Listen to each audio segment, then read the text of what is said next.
वह एक साधारण कागज नहीं था।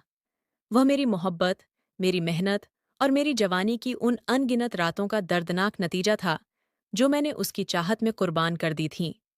मेरे हाथों में रखा वह स्टैम्प पेपर बारिश से नहीं, बल्कि मेरी आंखों से बहते उन आंसुओं से भीगा था जो अब खून जैसे लगने लगे थे। मैं चीखना चाहता था, रोना चाहता था और पूछना चाहता था कि माँ, आखिर क्यों? क्या मैंने आपकी सेवा में कोई कमी छोड़ दी थी? या फिर वह बेटा जो कभी पलट कर देखने तक नहीं आया, सिर्फ इसलिए प्यारा हो गया क्योंकि वह कामयाब था? मुझे उस वक्त अंदाजा नहीं था कि यह फैसला मेरी तबाही नहीं, बल्कि एक ऐसे रास्ते की पहली सीढ़ी है जो आने वाली नस्लों की किस्मत बदल देगा। लेकिन उस पल मैं सिर्फ बिखर रहा था, टूट रहा था। मेरा नाम आर्यन है। मैं एक ऐसे घर में पैदा हुआ जहां सपने बहुत बड़े थे, लेकिन घर की छत बहुत नीची। हम एक सामान्य मध्यम वर्गीय परिवार से थे। मेरे पिता ट्रक चलाते थे और दिन रात मेहनत करते ताकि हम दो भाइयों और माँ को बेहतर जिंदगी दे सकें। मगर लगता था किस्मत को हमारी छोटी सी खुशियां भी मंजूर नहीं थीं। मैं उस समय बस 2.5 साल का था और मेरा बड़ा भाई अयान 5 साल का। तभी एक मनहूस सुबह खबर आई कि पापा का ट्रक पहाड़ों से नीचे खाई में गिर गया है। वे हमें और माँ को हमेशा के लिए छोड़कर चले गए। माँ उस वक्त जवान और बेहद खूबसूरत थीं। मोहल्ले की औरतें अक्सर जलन से उन्हें देखतीं। रिश्तेदारों और घरवालों ने कहा कि वह दूसरी शादी कर लें, मगर माँ ने मना कर दिया। उन्होंने हमें गले लगाते हुए कहा, मेरे बच्चों के सिर पर कभी किसी सौतेले का साया नहीं पड़ेगा। मैं खुद कमाऊंगी और इन्हें शेरों की तरह पालूंगी। नानी ने गुस्से में कहा, रिया, तुम पागल हो गई हो? ये जवानी और दो छोटे बच्चे, इनका कैसे पेट पालोगी? जमाना बहुत खराब है। माँ ने आंसू पोंछे और बोली, माँ, भगवान है ना, वही रास्ता दिखाएगा। मैं लोगों के कपड़े सिल लूंगी, मेहनत करूंगी, मगर अपने बच्चों को किसी के आगे झुकने नहीं दूंगी। और फिर वही हुआ। हमारे घर के आंगन में सिलाई मशीन की आवाज गूंजने लगी। वह घर जो पापा की निशानी था, अब वही हमारी दुनिया बन गया। माँ भोर होते ही मशीन पर बैठ जाती और देर रात तक सिलाई करती। मैं छोटा था, लेकिन बहुत समझदार था। अयान भाई शुरू से ही थोड़ा बेफिक्र और अपने ही संसार में खोया रहता था।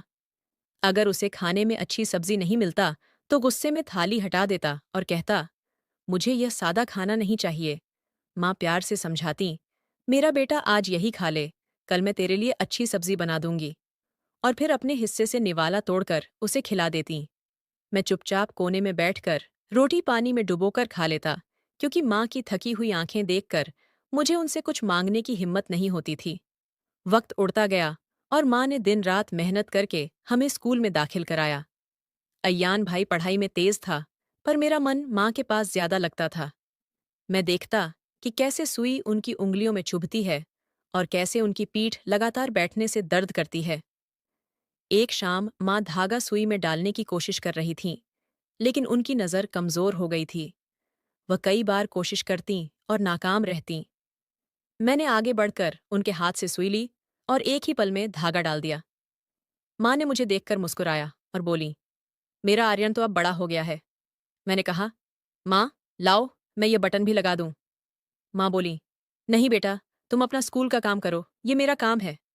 मैंने मुस्कुराते हुए कहा, माँ, हो गया सारा काम, अब मुझे आपके पास बैठना अच्छा लगता है। और बस वही दिन था जब एक नया सिलसिला शुरू हुआ। मैं स्कूल से आते ही बैग एक तरफ रख देता और माँ के पास बैठ जाता। पहले बटन लगाना सीखा, फिर टांके लगाना और धीरे धीरे कैंची पकड़ना भी आ गया। कपड़े जोड़कर कुछ नया बनाने में जो सुकून मिलता था, वह किसी किताब में नहीं था। दूसरी तरफ अयान स्कूल से लौटते ही दोस्तों के साथ खेलने निकल जाता। उसे कभी चिंता नहीं हुई कि घर का खर्च कैसे चल रहा है या माँ की दवा कहाँ से आ रही है। उसकी मांगें कभी खत्म नहीं होतीं और माँ हर बार अपना पेट काट कर उसकी इच्छाएं पूरी करतीं। जब मैं 8वीं में पहुंचा तो मैंने एक फैसला लिया। एक रात माँ के पास गया और बोला, माँ, अब बस भी करो, तुम बहुत थक जाती हो। माँ बोली, अगर मैं काम नहीं करूंगी तो घर कैसे चलेगा आर्यन? तुम्हारे भाई की फीस, खर्चा। उनकी आवाज कांप रही थी। मैंने दृढ़ स्वर में कहा, माँ, अब मैं हूं ना। मैंने तय किया है कि मैं आगे पढ़ाई नहीं करूंगा। अब मैं सिलाई का काम करूंगा और दुकान संभालूंगा। माँ की आंखों में आंसू आ गए। बोली, खबरदार, ऐसी बात की तो। तुम्हारे पापा का सपना था कि तुम दोनों बड़े आदमी बनो। मैंने धीरे से कहा, अयान भाई बनेगा बड़ा अफसर और मैं बनूंगा आपका सहारा। अब मुझसे आपकी मेहनत नहीं देखी जाती। बहुत समझाने के बाद माँ आखिर मान गईं। मैंने अपनी किताबें बेच दीं और उन्हीं पैसों से सिलाई के सामान खरीद लाया। उस दिन मैं बहुत खुश था क्योंकि माँ के चेहरे पर पहली बार सुकून की झलक दिखी। समय के साथ मेरा काम चल निकला। मेरे हाथ में सफाई थी और डिजाइन को समझने की भी गहरी समझ थी। अब मोहल्ले की औरतें माँ से ज्यादा मेरे हाथ की सिलाई करवाने आने लगीं। हम दोनों, माँ और मैं, दिन रात मेहनत करते और धीरे धीरे घर की हालत सुधरने लगी। उधर अयान भाई कॉलेज से यूनिवर्सिटी पहुंच गए थे। उनका रहन सहन अब काफी बदल गया था। महंगे कपड़े, दोस्तों के साथ घूमना, पार्टियां करना और घर के लगभग सारे खर्चों का बोझ मेरे कंधों पर आ गया था। लेकिन मैंने कभी शिकायत नहीं की क्योंकि मुझे लगता था कि यही मेरा फर्ज है। एक दिन अयान भाई घर आए। उनके चेहरे पर एक अजीब सी बेचैनी और खुशी एक साथ थी। हम दोनों माँ बेटे खाना खा रहे थे। तभी उन्होंने कहा, माँ, मुझे आपसे एक जरूरी बात करनी है। माँ ने चम्मच रोककर पूछा, क्या हुआ बेटा? सब ठीक तो है ना? अयान भाई ने सीधे कहा, माँ, मुझे एक लड़की पसंद है। मैं उससे शादी करना चाहता हूँ। माँ ने मुस्कुराते हुए पूछा, वाह, कौन है वो लड़की? कहाँ की है? भाई थोड़ा हिचकिचाए और बोले, वो काफी अमीर घर की है। उसका नाम अनीता है। वह मेरी यूनिवर्सिटी में पढ़ती है। उसके पिता बहुत बड़े बिजनेसमैन हैं। मेरे माथे पर चिंता की लकीरें उभर आईं। मैंने धीरे से कहा, भाई, हम तो मिडिल क्लास लोग हैं, दर्जी का काम करते हैं। वो लोग हमसे रिश्ता क्यों करेंगे? अयान ने मुझे घूरते हुए कहा, आर्यन, तुम्हारी सोच बहुत छोटी है। अनीता से मैंने बात कर ली है। उसने अपने घरवालों को भी मना लिया है। अब बस तुम लोग जाकर बात पक्की कर लो। माँ की आंखों में चमक आ गई। बड़े बेटे की खुशी हर माँ का सपना होती है। उन्हें इस बात से कोई फर्क नहीं पड़ा कि लड़की अमीर है या नहीं। उन्हें तो बस अयान की खुशी चाहिए थी। लेकिन मुझे क्या पता था कि यही रिश्ता हमारे घर में एक तूफान की तरह दस्तक देने वाला है। अनीता का रिश्ता तो तय हो गया, पर इस हाँ के साथ कई अनकही शर्तें और दबाव भी आए। अनीता के घर वाले बहुत पैसे वाले थे। शायद उनकी मंजूरी अयान की किस्मत थी या फिर अनीता की जिद, वरना हमारा और उनका कोई मेल नहीं था। एक रात अयान भाई बरामदे में बेचैनी से टहल रहे थे। मैं मशीन पर बैठा एक सूट का आखिरी टुकड़ा सी रहा था कि वह मेरे पास आए। बोले, आर्यन, ये घर। उन्होंने चारों तरफ देखा और बोला, ये घर अनीता के लायक नहीं है। मैंने हैरान होकर पूछा, भाई, आप क्या कह रहे हैं? ये घर तो पापा की मेहनत की निशानी है। मोहल्ले में सबसे मजबूत घर यही है। अयान ने झुंझलाकर कहा, वो सब पुरानी बातें हैं। तुमने अनीता का घर देखा है? महल जैसा है। जब वो यहाँ आएगी तो क्या सोचेगी? मुझे शर्मिंदा नहीं होना। घर बिल्कुल नया लगना चाहिए। नई पेंटिंग, नया फर्नीचर, सब कुछ मॉडर्न। तभी माँ रसोई से चाय लेकर निकलीं और उनकी बातें सुन लीं। बोलीं, बेटा, घर तो साफ सुथरा है, ठीक ठाक बना हुआ है। अब और खर्चा कहाँ से करेंगे? शादी के इंतजाम और गहनों के लिए तो आर्यन दिन रात मेहनत कर रहा है। अयान भाई ने चाय का कप माँ के हाथ से लगभग छीनते हुए कहा, माँ, आप तो बस गरीबी का रोना रोती रहती हैं। मेरी जिंदगी का सवाल है। अगर अनीता को यह घर पसंद नहीं आया तो? मैं कुछ कहने ही वाला था कि माँ ने मुझे आंखों से इशारा किया और मैं चुप हो गया। लेकिन उस दिन के बाद से हमारे घर में सुकून जैसे खो गया। अब मैं और माँ सुबह सूरज निकलने से पहले ही सिलाई मशीन पर बैठ जाते और देर रात तक काम करते। आंखें जलने लगतीं, कमर दुखने लगती, लेकिन जैसे ही अयान भाई के चेहरे पर संतोष दिखता, मैं अपना दर्द भूल जाता। अब हमारी कमाई घर के राशन के साथ साथ घर की सजावट और अयान भाई की फरमाइशों पर खर्च होने लगी। कुछ समय बाद अयान भाई यूनिवर्सिटी से लौट आए। उनका मास्टर्स पूरा हो गया था। मुझे लगा, अब भाई घर की जिम्मेदारी संभालेंगे।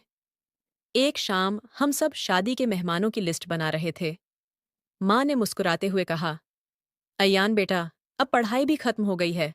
अब कोई नौकरी देख लो। घर की हालत तुम्हारे सामने है। अकेला आर्यन कब तक सब कुछ उठाएगा? शादी के खर्चे भी आने वाले हैं। मैंने उम्मीद से उनकी तरफ देखा कि वे कुछ अच्छा जवाब देंगे, पर उनका जवाब सुनकर मेरे हाथ से कलम गिर गई। बोले, माँ, अभी तो पढ़ाई से जान छूटी है। अब नौकरी का झंझट गले डाल लूं? थोड़ा आराम करने दो, दोस्तों के साथ घूमने दो। वैसे भी शादी के बाद नौकरी करनी ही है सारी उम्र। अभी अपनी पर्सनैलिटी बनाने दो, मैंने धीरे से कहा। लेकिन भाई, शादी में बहुत खर्च है। मैं अकेला कैसे सब संभालूंगा? उन्होंने बीच में ही टोक दिया। आर्यन, तुम हमेशा पैसों की बात करते रहते हो। तुम कमा रहे हो ना, तो थोड़ा और कर लोगे। आखिर ये घर, ये सब कुछ हम दोनों का ही तो है। मेरा हिस्सा भी तुम ही इस्तेमाल कर रहे हो। माँ की आंखों में आंसू भर आए। बोली, अयान, आर्यन तुम्हारा छोटा भाई है, कोई नौकर नहीं। देखो उसका चेहरा, इतनी छोटी उम्र में बूढ़ा लगने लगा है काम करते करते। अयान झल्लाकर बोले, माँ, मेरा मूड मत खराब करें, और उठकर बाहर चले गए। माँ ने बेबस होकर मेरी तरफ देखा। मैंने मुस्कुराने की कोशिश की और कहा, कोई बात नहीं माँ, भाई सही कह रहे हैं। उनकी शादी है, उन्हें खुश रहने दो। मैं हूं ना, सब संभाल लूंगा। माँ ने मुझे गले लगा लिया और रो पड़ी। बोली, आर्यन, तुझ जैसा बेटा हर माँ को नहीं मिलता। न जाने अयान को यह सब कब समझ आएगा। मुझे क्या पता था कि अयान भाई की यह लापरवाही और स्वार्थ बस आने वाले तूफान की शुरुआत थी। शादी की तैयारियां पूरे जोश में चल रही थीं। घर चमचमा रहा था, लेकिन उस चमक के पीछे मेरी और माँ की मेहनत, थकान और पसीना छिपा था। दूसरी ओर अयान भाई पानी की तरह पैसे खर्च कर रहे थे, और वह तूफान जो अनीता के रूप में हमारे घर आने वाला था, उसकी आहट अब धीरे धीरे साफ सुनाई देने लगी थी। कुछ ही दिनों में शहनाइयों की गूंज थम गई, मेहमान लौट गए, झालरें उतर गईं, पर हमारे घर की शांति भी जैसे उनके साथ चली गई। शादी के बाद कुछ हफ्तों में ही अयान भाई की किस्मत चमक उठी। शायद यह अनीता की ताबीज थी, या फिर ऊपर वाले की मेहरबानी। उन्हें एक बहुराष्ट्रीय कंपनी में नौकरी मिल गई। मैं और माँ बहुत खुश हुए। हमें लगा कि अब घर के हालात सुधरेंगे, मेरा बोझ हल्का होगा और माँ को थोड़ा सुकून मिलेगा। मगर हमारी यह उम्मीद ज्यादा देर टिक नहीं पाई। अनीता भाभी अमीर खानदान की बेटी थीं, ये तो हम जानते थे, लेकिन उनके दिल में गरीबों और सादगी से इतनी नफरत है, इसका अंदाजा हमें कभी नहीं था। शादी के मुश्किल से 8 दिन हुए होंगे कि एक सुबह नाश्ते की मेज पर सबके सामने बवाल मच गया। माँ ने प्यार से पराठा उनकी प्लेट में रख दिया और मुस्कुराकर बोली, बेटा, थोड़ा खा लो, वरना कमजोर पड़ जाओगी। अनीता ने प्लेट ऐसे दूर धकेली जैसे उसमें झर रखा हो। बोली, प्लीज आंटी, मुझे ये तेल में तैरते पराठे बिल्कुल पसंद नहीं, और आप मेरे खाने पीने की चिंता छोड़ दीजिए, मैं अपनी डाइट खुद संभाल लूंगी। माँ का हाथ हवा में ही रुक गया। मैं सन्न रह गया और गुस्से में अयान भाई की ओर देखा, जो उस वक्त अपने मोबाइल में व्यस्त थे। मैंने सख्त लहजे में कहा, भाई, देख रहे हो भाभी माँ से किस तरह बात कर रही हैं? उन्होंने सिर उठाया और बेहद शांत आवाज में बोले, आर्यन, वो गलत नहीं कह रही। उसे शहर की आदत है, वो दूसरे माहौल से आई है। थोड़ा वक्त दो, सब ठीक हो जाएगा। लेकिन वक्त के साथ हालात सुधरने की बजाय बिगड़ते गए। भाभी को माँ की खांसी से दिक्कत थी, उनके कदमों की आहट से परेशानी थी, और धीरे धीरे माँ की मौजूदगी तक उन्हें भारी लगने लगी। वह सारा दिन कमरे में बंद रहतीं, और जब बाहर आतीं तो चेहरा चिढ़ से भरा होता। फिर एक रात वह हुआ जिसका हमें डर था। शादी के केवल 2 महीने बाद ही घर में तेज आवाजें गूंजने लगीं। अयान भाई और भाभी के कमरे से झगड़े की आवाजें आ रही थीं। अनीता चीख रही थी, मैं इस माहौल में नहीं रह सकती। अयान, या तो हम अलग घर में जाएंगे या मैं अपने पापा के घर लौट जाऊंगी। मैं और माँ आंगन में बैठे सहमे हुए थे। कुछ देर बाद अयान भाई गुस्से में कमरे से बाहर आए। उनका चेहरा लाल था। सीधे माँ के सामने आकर बोले, माँ, अब पानी सिर से ऊपर जा चुका है। अनीता इस घर में नहीं रह सकती, उसे अपनी प्राइवेसी चाहिए। माँ ने कांपती आवाज में कहा, तो बेटा, अब हम क्या करें? अयान ने नजरें झुका लीं और बोला, माँ, देखिए, ये घर पापा ने बनाया था, लेकिन इसे सुधारा और सजाया मैंने है। अनीता की खातिर इसे मॉडर्न बनवाया, इसलिए इस घर पर मेरा हक बनता है। अनीता छोटे या पुराने मकान में नहीं रह सकती। मैं तिलमिला गया। बोला, क्या मतलब? इस घर की हर ईंट में मेरी और माँ की मेहनत लगी है। मैं दिन रात सिलाई मशीन पर बैठा रहा, और अब तुम कहते हो कि यह घर तुम्हारा है। अय्यान ने उंगली उठाकर कहा, आर्यन, जुबान संभाल कर बात कर। मैं तुझसे बड़ा हूं। क्या चाहता है कि मैं अपनी बीवी को सड़क पर ले जाऊं? मैंने गुस्से से कहा, तो क्या माँ सड़क पर रहेंगी? तभी माँ की आवाज गूंजी, बस आर्यन, अब चुप हो जाओ। माँ की आंखों में उस वक्त आंसू नहीं थे, बस एक गहरी उदासी थी। वह अपने पुराने संदूक के पास गईं, कुछ कागज निकाले और अय्यान के सामने रख दिए। बोलीं, लो बेटा, ये इस घर के कागज हैं। आज से ये घर तुम्हारा हुआ। खुश रहो। मैं हतप्रभ रह गया। बोला, माँ, ये आप क्या कर रही हैं? हम कहाँ जाएंगे? माँ ने मेरे सिर पर हाथ रखा और फीकी मुस्कान के साथ बोली, आर्यन, तेरे पापा का एक पुराना मकान है, शहर के पुराने हिस्से में। बहुत साल पहले जब हम गांव से आए थे, वहीं रहते थे। अब वह जगह उजड़ी पड़ी है, मगर जमीन अपनी है। हम वहीं चले जाएंगे। अयान भाई कुछ पल के लिए चुप रहे। चेहरे पर हल्की शर्म थी, लेकिन अनीता की जिद ने सब दबा दिया। बोले, माँ, आप सच में वहां रहेंगी? वो जगह तो खंडहर होगी। माँ ने धीमे स्वर में कहा, मकान खंडहर हो सकता है बेटा, पर घर तो दिलों से बनता है। जब दिल में जगह नहीं रहती, तो महल भी सूने लगते हैं। उन्होंने कागज अय्यान के हाथ में रखे और मुड़ गईं। अगले दिन सुबह हम अपना थोड़ा बहुत सामान बांध रहे थे। भाई ने हमें एक बार भी नहीं रोका। भाभी खिड़की से झांक रही थीं। चेहरे पर जीत की मुस्कान थी। माँ दरवाजे पर रुकीं, घर की ओर देखा, फिर अय्यान के पास जाकर सिर पर हाथ फेरा और बोलीं, खुश रहो बेटा, मुझे तुमसे कोई शिकवा नहीं। बस याद रखना, माँ की दुआ और बद्दुआ में बस एक सांस का फर्क होता है। मैं माँ का हाथ पकड़कर उस घर से निकल आया, जो कल तक मेरा था, पर आज किसी और का हो गया था। रास्ते भर माँ चुप रहीं। जब हम पुराने घर पहुंचे, तो दीवारों से मिट्टी झड़ रही थी, छत टपक रही थी, और कोनों में मकड़ जाल था। फिर भी माँ ने गहरी सांस ली और बोली, चल आर्यन, यहीं से फिर शुरुआत करेंगे। हमने दिन भर मेहनत करके कमरे को रहने लायक बनाया, मगर उस पुराने माहौल की धूल ने माँ की खांसी और बढ़ा दी। रात को मैं दवाई लेकर उनके पास बैठा। कहा, माँ, मुंह खोलिए, दवा पी लीजिए। डॉक्टर ने कहा है, अगर ध्यान नहीं रखा तो तबीयत बिगड़ जाएगी। माँ ने दवा पी और मेरा हाथ पकड़ लिया। बोली, आर्यन, मेरी चिंता मत कर। मुझे तेरी फिक्र है। कब तक यूं अकेला मेरे लिए मेहनत करेगा? मैं चाहती हूं कि मेरी आंख बंद होने से पहले तेरा घर बस जाए। मैंने झुंझलाकर सिर झटका। माँ, फिर वही बात। आप देख नहीं रही कि हमारी हालत कैसी है? इस टूटी छत और झुकी दीवारों वाले घर में कौन अपनी बेटी देगा? और मैं किस मुंह से किसी लड़की को यहां लाऊं कि वो मेरे साथ भूख और तंगी झेले? माँ ने बड़े शांत स्वर में कहा, भगवान पर भरोसा रखो बेटा। रोटी और रोजी देने वाला ऊपर बैठा है। मैंने तुम्हारी दूर की बुआ से बात की है। उनकी बेटी दीपिका बहुत समझदार और सहनशील लड़की है। उन्होंने हामी भर दी है। उन्हें हमारी गरीबी नहीं, तुम्हारी ईमानदारी और मेहनत दिखाई दी है। मैं इनकार करना चाहता था। किसी लड़की को इस जर्जर जिंदगी में लाना मुझे अपराध जैसा लग रहा था। लेकिन माँ की आंखों में उम्मीद और उनके कमजोर शरीर की हालत देखकर मैं ना नहीं कह सका। बहुत सादगी से शादी हुई। न बारात, न शोर शराबा। बस मंदिर के सामने 7 फेरे और एक सिंदूर की लकीर के साथ मेरा जीवन बदल गया। दीपिका जब मेरे साथ उस पुराने मकान में दाखिल हुई, तो मेरा दिल शर्म से झुक गया। दीवारों पर धूल की परतें थीं, छत की कड़ियों से मकड़ी के जाले लटक रहे थे, और फर्श उखड़ा हुआ था। दीपिका चुपचाप चारपाई के किनारे बैठ गई। मैं संकोच से बोला, दीपिका, मुझे माफ कर देना। मेरे पास तुम्हें देने के लिए न कोई महल है, न आराम। यहाँ हर कदम पर मुश्किलें हैं। अगर तुम चाहो तो अब भी वापस जा सकती हो, मैं कुछ नहीं कहूंगा। दीपिका ने सिर उठाया। उसकी आंखों में डर नहीं, बल्कि गहरी शांति थी। उसने कहा, आर्यन जी, मैं जानबूझकर इस घर में आई हूं। मुझे न महल चाहिए, न शानो शौकत। मुझे इज्जत, सुकून और अपनापन चाहिए। सुना है जहां बुजुर्गों की सेवा होती है, वहां भगवान बसता है।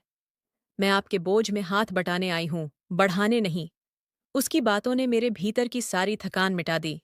विश्वास नहीं हो रहा था कि आज के समय में भी कोई इतना सच्चा सोच सकता है। अगले ही दिन से उस घर की हवा बदलने लगी। दीपिका ने पूरे घर की सफाई की।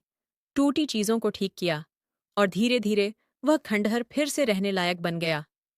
माँ के चेहरे पर भी अब मुस्कान लौट आई थी। दीपिका उनके पैरों की मालिश करती, वक्त पर दवा देती और माँ को हर पल सुकून देती। मैं जब शाम को काम से लौटता तो घर की चौखट से ही शांति महसूस होती। एक शाम मैं थककर आया तो दीपिका मुस्कुराते हुए बोली, आज खुशखबरी है, माँ की तबीयत बहुत बेहतर है। उन्होंने खुद उठकर गीता पढ़ी है। मैंने मुस्कुराते हुए कहा, ये सब तुम्हारी सेवा का फल है दीपिका, वरना मैं तो माँ को इतना सुकून कभी नहीं दे पाता। हम दोनों बातें कर ही रहे थे कि दरवाजे पर दस्तक हुई। मैंने खोला तो मोहल्ले का दुकानदार खड़ा था। बोला, आर्यन भाई, ये बिजली का बिल है, 3 महीने से जमा नहीं हुआ। कल तक नहीं भरा तो मीटर कट जाएगा। बिल देखते ही मेरे चेहरे का रंग उड़ गया। रकम मेरी बचत से कहीं ज्यादा थी। मैं चुपचाप माथा दबाकर बैठ गया। दीपिका पास आई। क्या हुआ? मैंने बात टालने की कोशिश की। कुछ नहीं, बस बिल ज्यादा आ गया है।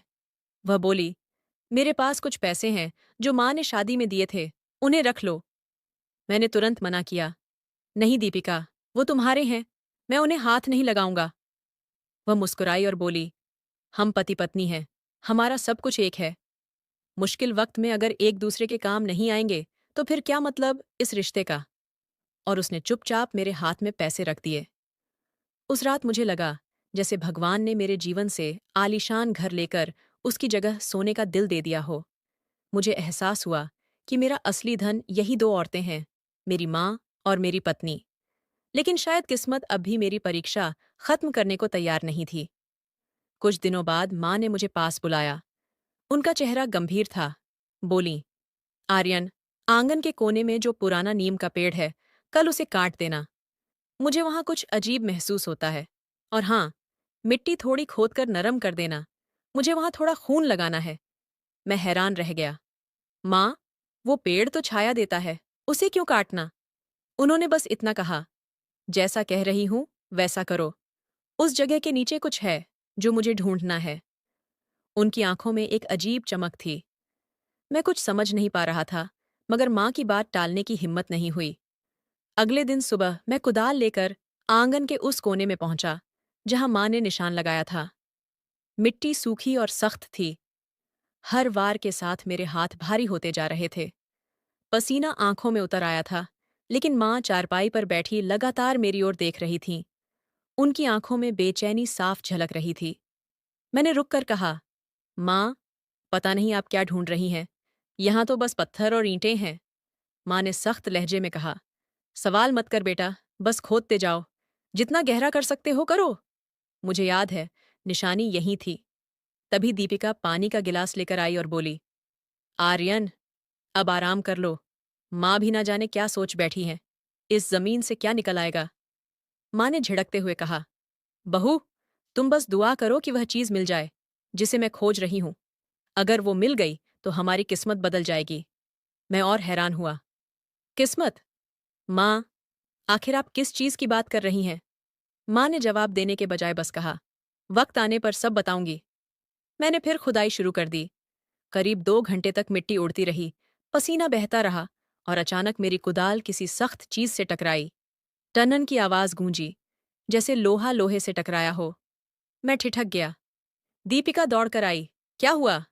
मैंने कहा, ये पत्थर नहीं है। आवाज कुछ और है।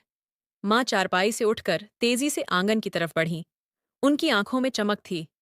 जल्दी करो आर्यन, मिट्टी हटाओ। देखो क्या है वहां नीचे।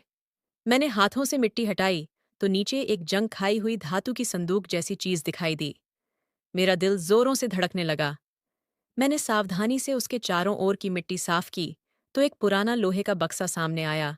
वह भारी था, उस पर मिट्टी की मोटी परत चिपकी हुई थी। मैंने पूरा जोर लगाकर उसे गड्ढे से निकाला और आंगन के बीचों बीच रख दिया।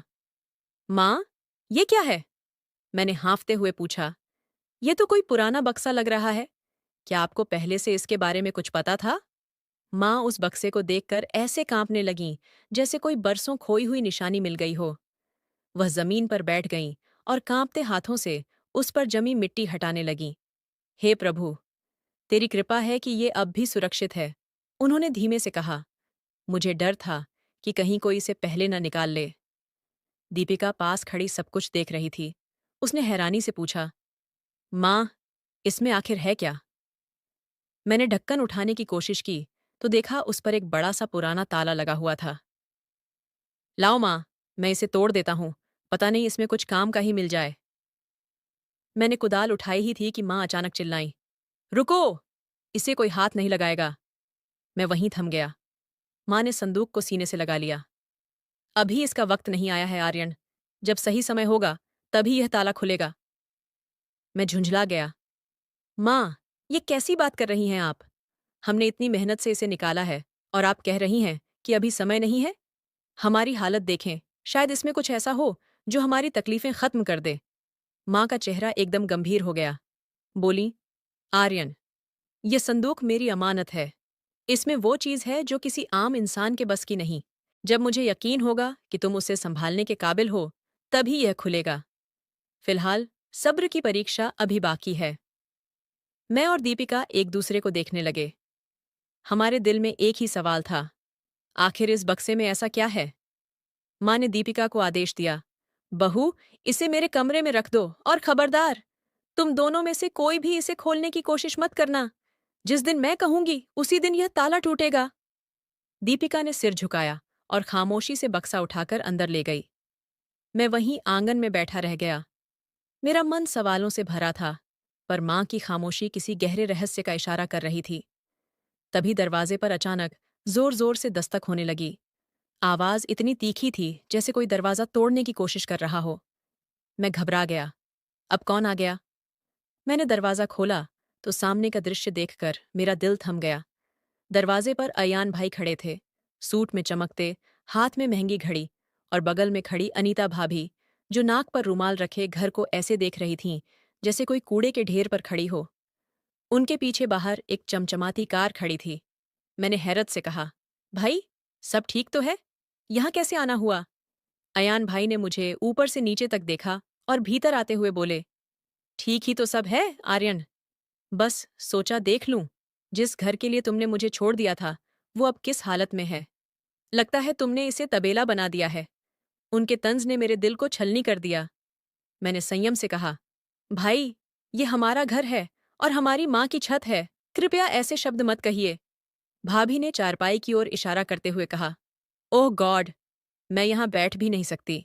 देखो तो कितनी गंदगी है। अय्यान, जल्दी काम निपटाओ और चलो, यहाँ की हवा में दम घुटता है। उसी वक्त दीपिका अंदर से पानी का गिलास लेकर आई और बोली, भाईजान, पानी पी लीजिए। हम गरीब हैं, मगर मेहमान की इज्जत करना जानते हैं। अयान भाई ने गिलास की ओर देखे बिना कहा, रहने दो, पता नहीं ये पानी पीने लायक भी है या नहीं। मैं यहाँ पानी पीने नहीं आया। माँ कमरे के दरवाजे पर खड़ी सब सुन रही थीं। उन्होंने दृढ़ स्वर में कहा, अगर पानी नहीं पीना, तो जो बात कहने आए हो, वो कहो और निकल जाओ। मेरे बेटे के घर की बेइज्जती करने की कोई जरूरत नहीं। अयान भाई ने माँ की ओर देखा और बनावटी गंभीरता से कहा, माँ, मैं तो आपकी भलाई के लिए आया हूँ। सुना है आप बहुत बीमार हैं। सोचा आखिरी बार मिलने आ जाऊं। और हाँ, मैंने शहर में एक नया प्लॉट लिया है। मैं नहीं चाहता कि कल को आर्यन वहां आकर अपना हिस्सा मांगे, इसलिए चाहता हूं कि आप लिख दें कि अब आपका और मेरा कोई रिश्ता नहीं। मैं गुस्से से कांपने लगा। भाई, शर्म आनी चाहिए आपको। सामने माँ खड़ी हैं और आप लालच में इतने अंधे हो गए कि रिश्ते भी बेचने आ गए। माँ ने धीरे से मेरा कंधा थामा। आर्यन, शांत रहो, इसे बोलने दो। इसके दिल पर लालच की परत चढ़ गई है। फिर उन्होंने अयान की ओर देखा और कहा, जा बेटा, लिख दिया मैंने कि मेरा तुझसे अब कोई लेना देना नहीं। तू अपनी दौलत संभाल, मैं अपने आर्यन के साथ खुश हूं। लेकिन याद रखना, वक्त कभी एक सा नहीं रहता। आज जिस मिट्टी को तू तुच्छ समझ रहा है, कल वही तेरे सिर का ताज बनेगी। अयान भाई हंस पड़े। माँ, ये पुरानी बातें अब किस काम की? मिट्टी तो मिट्टी ही रहती है। और वह बाहर की ओर मुड़ गए। जाते जाते उनकी नजर आंगन में बने गड्ढे पर पड़ी। रुककर बोले, अरे वाह, क्या बात है आर्यन, यहाँ क्या खोद रहे हो? कहीं खजाना तो नहीं मिल गया? उन्होंने तंज कसते हुए कहा। मेरा गला सूख गया। दीपिका का चेहरा सफेद पड़ गया। मैंने झट से संभलते हुए कहा, नहीं भाई, बस पौधे लगाने के लिए जमीन नरम की थी। अयान ने हंसकर कहा, हाँ, लगाओ पौधे। शायद इन्हें बेचकर 2 वक्त की रोटी मिल जाए। यह कहकर वह बाहर निकले और उनकी कार की आवाज धीरे धीरे दूर होती चली गई, मगर उनके शब्दों ने घर की दीवारों तक को चुभो दिया था। उनके जाने के बाद मैं वहीं आंगन की धूल में बैठ गया और सिर घुटनों में दे दिया। आंखों से आंसुओं की धार रुकने का नाम नहीं ले रही थी। माँ, ये कैसी बेइज्जती है। अपना सगा भाई आज मुझे गरीब समझकर ताना मार गया। मेरे पास दीपिका को देने के लिए कुछ नहीं, आपके इलाज के पैसे भी नहीं। क्या भलाई का यही अंजाम होता है? दीपिका चुपचाप पास आकर बैठ गई। उसने मेरा कंधा सहलाया। तभी माँ धीरे धीरे चलती हुई आई, मेरे सामने बैठी और मेरे गालों पर बहते आंसू पोंछते हुए बोली, आर्यन, बेटा, मर्द रोते नहीं। अयान ने सिर्फ वो देखा जो ऊपर से दिखता है, लेकिन जो मैं देख रही हूं वो असली सच है। मैंने सुबकते हुए पूछा, कौन सा सच माँ? माँ ने अपने कमरे की तरफ इशारा किया, जहां वह पुराना संदूक रखा था। वही सच जो अभी बंद है। तूने अय्यान के ताने सहे हैं, सब्र किया है, और भगवान किसी का सब्र यूं ही व्यर्थ नहीं जाने देता। आज उसने तुझे ठुकराया है, कल वो तेरे दरवाजे पर खड़ा होगा। बस थोड़ा इंतजार कर बेटा, कल यह संदूक खुलेगा और तेरी परीक्षा खत्म होगी। मुझे माँ की बातों का मतलब समझ नहीं आया, लेकिन उनकी आंखों में जो चमक थी उसने मुझे उम्मीद दे दी। मैंने मन ही मन ठान लिया कि अब मैं हार नहीं मानूंगा। रात गहराती जा रही थी, लेकिन मेरी आंखों में नींद नहीं थी। अयान के शब्द बार बार दिमाग में गूंज रहे थे, जैसे किसी ने जहर घोल दिया हो। मैं चारपाई पर करवटें बदल रहा था कि दीपिका उठकर बैठ गई। उसने चिंतित होकर कहा, आर्यन, आप अभी तक जाग रहे हैं? मैंने भारी सांस लेते हुए कहा, नींद कैसे आए दीपिका? मेरा अपना खून मुझे फकीर कह गया। क्या यही इनाम है मेरे सच और मेहनत का? क्या माँ की सेवा करके मैंने गुनाह किया? आज मेरे पास तुम्हारे लिए 2 वक्त की रोटी भी नहीं है। दीपिका ने मेरा हाथ पकड़ लिया और बोली, ऐसी बातें मत कीजिए। भगवान सब देख रहा है। अयान भाई के पास दौलत है, लेकिन सुकून नहीं। आपके पास माँ का आशीर्वाद है और मेरा साथ है। भगवान कभी नेक इंसान को खाली नहीं छोड़ता। देखिएगा, रास्ता जरूर निकलेगा। उसकी बातें मेरे दिल में कहीं उतर गईं, लेकिन बेचैनी अब भी बाकी थी। मैंने धीरे से कहा, मुझे डर लगने लगा है दीपिका। माँ की बातें, ये संदूक, अय्यान का बर्ताव, सब कुछ जैसे किसी बड़ी चीज की भूमिका हो। अगली सुबह घर में एक अजीब सी शांति थी। मैं नहाकर गीता खोलने ही वाला था कि माँ के कमरे से खांसी की तेज आवाज आई। मैं और दीपिका दौड़कर अंदर पहुंचे। माँ बिस्तर पर लेटी थीं, चेहरा पीला पड़ गया था। मैंने घबराकर कहा, माँ, मैं डॉक्टर बुलाता हूँ। उन्होंने मेरा हाथ कसकर पकड़ लिया। नहीं आर्यन, अब डॉक्टर का वक्त नहीं, अब फैसला करने का वक्त है। मैं घबरा गया। माँ, कैसी बातें कर रही हैं आप? उन्होंने सामने पड़ी मेज की ओर इशारा किया। उसे उठाओ। मेरी निगाह उस संदूक पर गई। मैंने कहा, माँ, आपने तो कहा था अभी वक्त नहीं आया। माँ की आंखों में हल्की चमक थी। अब वक्त आ गया है बेटा। मुझे लगता है मेरी सांसें अब कमजोर पड़ रही हैं। मैं नहीं चाहती कि मेरे जाने के बाद तू भटकता फिर। आज मैं तुझे तेरे हक का हिस्सा खुद दूंगी। दीपिका ने पानी का गिलास माँ के होंठों से लगाया। माँ, आप हिम्मत रखिए, आर्यन अभी खोल देगा। मैं कांपते हाथों से कोने में रखा हथौड़ा और छेनी लेकर आया। दिल जोर से धड़क रहा था। माँ ने धीमे स्वर में कहा, तोड़ो इसे बेटा, अब डरना नहीं, ये तुम्हारा है। मैंने पहला वार किया। लोहे की तेज आवाज कमरे में गूंजी। ताला पुराना था पर मजबूत। जोर से मारो आर्यन, डर मत, माँ बोली। मैंने दूसरी चोट पूरी ताकत से लगाई। एक भारी आवाज के साथ ताला टूटकर नीचे गिर गया। दीपिका की सांसें थम गईं, माँ की आंखें नम हो उठीं। खोलो बेटा, देखो अंदर क्या है, माँ ने कहा। मैंने धीरे धीरे ढक्कन उठाया। ढक्कन खुलते ही एक पुरानी सी खुशबू पूरे कमरे में फैल गई।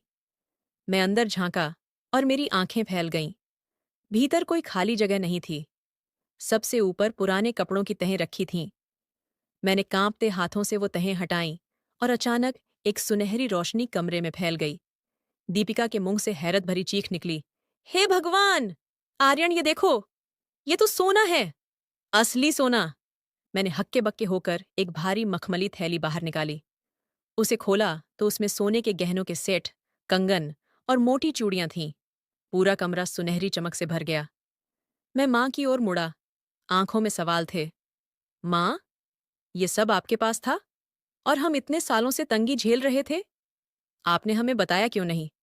माँ ने धीमी मुस्कान के साथ कहा, हाँ बेटा, ये तेरे पिता की कमाई थी। जब वो जिंदा थे, उन्होंने मेरे लिए ये जेवर बनवाए थे। लेकिन जब वो चले गए, तो मैंने इसे संभाल लिया। ये सिर्फ जेवर नहीं, तेरे पिता की आखिरी निशानी है। मैंने गहनों के बीच रखा हुआ एक पुराना मुड़ा कागज उठाया। माँ ने कहा, वही है बेटा, तेरे पिता की आखिरी लिखावट। मैंने कांपते हाथों से कागज खोला। उस पर लिखा था, ये सब मेरा नहीं, उस बेटे का है जो मुझे संभालेगा, जो मेरे साथ रहेगा, चाहे वक्त जैसा भी हो। मेरे आंसू थमने का नाम नहीं ले रहे थे। मैं माँ के सीने से लगकर फूट फूट कर रो पड़ा। माँ, आपने ऐसा इम्तिहान क्यों लिया? मैंने आपकी सेवा सोने के लिए नहीं की थी। मैं तो आपकी दुआ के लिए जिया हूं। माँ ने मेरे बालों पर हाथ फेरा और बोली, जानती हूं बेटा, इसीलिए तो ये सब तेरे हिस्से आया है। अगर अयान के दिल में भी थोड़ी सी मोहब्बत और दया होती, तो शायद वो भी इसका हकदार होता। लेकिन जिसने अपनी माँ को बोझ समझा, वो इस दौलत का नहीं, अपनी बर्बादी का हकदार है। माँ ने गहरी सांस लेकर कहा, मैंने ये सारे आभूषण उस दिन जमीन में दबा दिए थे जब आयान की शादी हुई थी, और उसकी आंखों में लालच की चमक पहली बार दिखी थी। मुझे डर था कि वो ये सब बेचकर हमें सड़क पर ला खड़ा करेगा। ये सुनते ही मेरा गला भर आया। दीपिका की आंखों से भी आंसू बहने लगे। उसने भावुक होकर कहा, देखिए आर्यन, भगवान कितना न्यायप्रिय है। अयान भाई ने आपको ईंटों के घर से निकाला और ऊपर वाले ने आपको सोने का घर दे दिया। मैंने धीरे से सारे गहने फिर उसी संदूक में रख दिए। मेरे मन पर माँ के प्रेम का इतना बोझ था कि शर्म से सिर झुक गया। मन में बार बार यही ख्याल आ रहा था कि मैंने कैसे एक पल के लिए भी सोचा कि माँ ने हमारे लिए कुछ नहीं किया। माँ ने मेरा चेहरा अपने हाथों में लिया और गंभीर स्वर में कहा, अब बहुत हुआ बेटा, रोना बंद कर। कल सुबह इन गहनों में से कुछ बेचकर अपना काम शुरू कर दे। मैं नहीं चाहती कि मेरी मौत के बाद तू किसी का मोहताज रहे। मैंने झुककर उनके हाथ चूम लिए। माँ, आपका आदेश मेरे लिए वरदान है। अब मैं आपको वही जीवन दूंगा जिसके आप लायक हैं। उस रात घर में पहली बार सुकून की नींद आई। लेकिन हमें क्या पता था कि किस्मत अब अपने अगले पन्ने पर कुछ और ही लिख रही है। अगले दिन सुबह मैं शहर के सबसे बड़े सराफा बाजार में पहुंचा। मेरे सामने सेठ धनीराम बैठे थे, जो पुराने सोने के बड़े जानकार माने जाते थे। उन्होंने अपने मोटे चश्मे को उतारा और मेरी तरफ देखकर बोले, आर्यन बेटा, यह सब तुम कहाँ से लाए हो? ये तो शाही जमाने का सोना है। इसकी बनावट और नक्काशी आजकल के कारीगरों के बस की नहीं। मैंने शांत स्वर में कहा, सेठ जी, ये मेरी माँ की जिंदगी भर की पूंजी है। मुझे इसकी सही कीमत चाहिए ताकि मैं अपना व्यवसाय शुरू कर सकूं। सेठ ने मेरी तरफ गहरी नजरों से देखा और फिर मुस्कुराकर बोले, तुम्हारी माँ ने सच में खजाना संभाल रखा था। ये लो, ये रकम किसी दौलत से कम नहीं। उन्होंने मेरे सामने नोटों की गड्डियां रख दीं। मैं सिर झुकाकर बोला, धन्यवाद सेठ जी, ये रकम मेरे सपनों की पहली सीढ़ी होगी। घर लौटकर मैंने वह रकम माँ के चरणों में रख दी। माँ ने कांपते हुए हाथों से मेरे सिर पर हाथ फेरा और बोली, जा बेटा, भगवान तेरे काम में बरकत दे। आज मुझे लग रहा है कि तेरे पिता का सपना पूरा होगा। मैंने उसी दिन कपड़ों के व्यापार की शुरुआत की। माँ का आशीर्वाद और दीपिका का साथ मेरे साथ था। मैं सुबह सूरज निकलने से पहले दुकान खोलता और रात को देर तक मेहनत करता। धीरे धीरे मेरे कपड़ों की दुकान पर भीड़ लगने लगी। जो माल लाता वो पल भर में बिक जाता। लोग कहते, इस लड़के की मेहनत में भगवान का हाथ है। कुछ ही महीनों में मेरी छोटी सी दुकान एक बड़े शोरूम में बदल गई। अब मैंने तय कर लिया कि माँ और दीपिका को वह सुख दूंगा जिसके वे सच में हकदार थीं। मैंने शहर के एक पॉश इलाके में नया घर खरीदने का मन बना लिया। दूसरी तरफ नियति अपना हिसाब बराबर करने में लगी थी। जिस समय हमारे घर में खुशियों की बरसात हो रही थी, उसी वक्त शहर के दूसरे कोने में अय्यान भाई के महल जैसे घर पर संकट के बादल छा चुके थे। एक शाम मैं काम से लौट रहा था तो दरवाजे पर दीपिका बेचैन खड़ी मिली। उसके चेहरे पर घबराहट थी। उसने जल्दी से कहा, आर्यन, आपने सुना? अय्यान भाई पूरी तरह कंगाल हो गए हैं। उनके पार्टनर ने सारा पैसा लेकर भाग गया है। बैंक वाले उनका घर जब्त करने वाले हैं। मैंने अविश्वास से पूछा, क्या? ऐसा कैसे हो सकता है? अयान भाई के पास तो करोड़ों का कारोबार था। दीपिका ने दुखी होकर कहा, जो कमाई छल और घमंड से होती है वह ज्यादा दिन टिकती नहीं। शायद माँ का दुख उन पर भारी पड़ गया। मेरा दिल जैसे किसी ने मुट्ठी में जकड़ लिया। मैं कुछ पल खामोश रहा, फिर माँ की तरफ देखा। वह शांत बैठी माला जप रही थीं। मैंने धीरे से कहा, माँ, अयान भाई के साथ बहुत बुरा हुआ। माँ ने माला एक तरफ रख दी। उनकी आंखों में आंसू नहीं, बल्कि एक गहरी गंभीरता थी। बेटा, ये कर्मों का फल है। मैंने उसे कभी बद्दुआ नहीं दी, लेकिन जब एक बेटा अपनी माँ को धक्के देकर निकालता है, तो आसमान भी गूंज उठता है। अब वही आसमान उसे उसके कर्मों का हिसाब दे रहा है। कुछ ही दिनों में खबर आई कि अयान भाई का घर बिक गया। उनकी पत्नी, जो कभी जमीन पर पैर नहीं रखती थी, अब किराए के छोटे से मकान के लिए दर दर भटक रही थी। उनकी गाड़ियां, नौकर, सब कुछ चला गया। मैं अपने नए शोरूम के लिए गाड़ी से जा रहा था कि सड़क किनारे एक झुकी हुई आकृति पर नजर पड़ी। मैंने गाड़ी रोकी। वह अयान भाई थे। उनके कपड़े मैले, चेहरे पर थकान और आंखों में टूटी हुई शान का बोझ था। मैं कुछ क्षण उन्हें देखता रहा। फिर माँ के शब्द कानों में गूंजे, बुराई का जवाब भलाई से देना। मैं गाड़ी से उतरा और धीरे से बोला, भाई। उन्होंने सिर उठाया। आंखों में शर्म, डर और अपमान मिला हुआ था। आर्यन, तुम यहां मेरा मजाक उड़ाने आए हो? उनकी आवाज टूट रही थी। मैंने आगे बढ़कर उनका कंधा थाम लिया। नहीं भाई, मजाक उड़ाने नहीं, आपको घर ले जाने आया हूं। वे अविश्वास से मुझे देखने लगे। घर? मैंने दृढ़ स्वर में कहा, हाँ भाई, मेरे घर। उस छत के नीचे जहां माँ की दुआ आज भी बसती है और जहां आपके लिए हमेशा जगह है। उनके होंठ कांपे, आंखों से आंसू बह निकले। मैं उनका हाथ पकड़कर गाड़ी तक लाया। जब हम अपने घर पहुंचे तो दीपिका दरवाजे पर खड़ी रह गई, जैसे आंखों पर विश्वास ही नहीं हुआ। घर की रोशनी में अयान भाई का चेहरा झिलमिला रहा था, लेकिन सिर झुका हुआ था। मैंने उन्हें सोफे पर बैठाया। उन्होंने कांपती आवाज में कहा, आर्यन, यह सब, यह दौलत, ये घर, ये गाड़ियां, सब तुम्हारा है। मैं तो सोचता था कि तुझे मिट्टी में मिला दूंगा। मैंने हल्की मुस्कान के साथ कहा, भाई, जिसे भगवान उठाना चाहे उसे कोई गिरा नहीं सकता। और मुझे तो माँ की दुआ मिली थी, जिसने मेरी नींव सोने की बना दी। उसी समय नौकर माँ की व्हीलचेयर लेकर कमरे में आया। माँ को देखते ही अयान भाई की आंखों से झरझर आंसू बहने लगे। वह बिना कुछ सोचे उनके कदमों में गिर पड़े और बच्चे की तरह फूट फूट कर रोने लगे। माँ, मुझे माफ कर दीजिए। मैं लालच और अहंकार में इतना अंधा हो गया था कि आपकी ममता तक नहीं देख सका। आज मेरे पास कुछ नहीं बचा, न घर, न दौलत, न इज्जत। माँ ने कांपते हुए हाथ से उनके सिर पर हाथ रखा, पर उनकी आंखों में वह स्नेह नहीं था जो कभी मेरे लिए झलकता था। उनकी आवाज थकी हुई थी। उठ जा अयान, मैंने तुझे माफ किया। भगवान तुझे समझ दे और सही राह दिखाए। अयान भाई ने आंखों से आंसू पोंछे, चेहरा ऊपर उठाया और मेरी ओर देखा। आर्यन, मैं बिल्कुल निर्धन हो गया हूं, पर बता, तू इतनी जल्दी इतनी ऊंचाई पर कैसे पहुंच गया? मैं चुपचाप अलमारी के पास गया और वहां से वही पुराना संदूक और पिताजी की लिखी वह पर्ची लेकर आया। मैंने पर्ची उनके हाथ में थमाई। इसे पढ़िए भाई, यही वह सच्चाई है जिसे माँ ने सालों तक अपने सीने में छुपाए रखा था। अयान भाई ने कांपती आवाज में पढ़ा, ये सब मेरी उस संतान का होगा जो मुझे संभालेगी, जो मेरे साथ रहेगी, चाहे वक्त जैसा भी हो। पर्ची उनके हाथ से नीचे गिर गई। कमरे में कुछ पल सन्नाटा छा गया। मैंने शांत स्वर में कहा, भाई, जिस पुराने घर को आपने कबाड़ समझकर मेरे हवाले कर दिया था, उसकी जमीन में माँ ने पिताजी के जमाने का सोना दबा रखा था।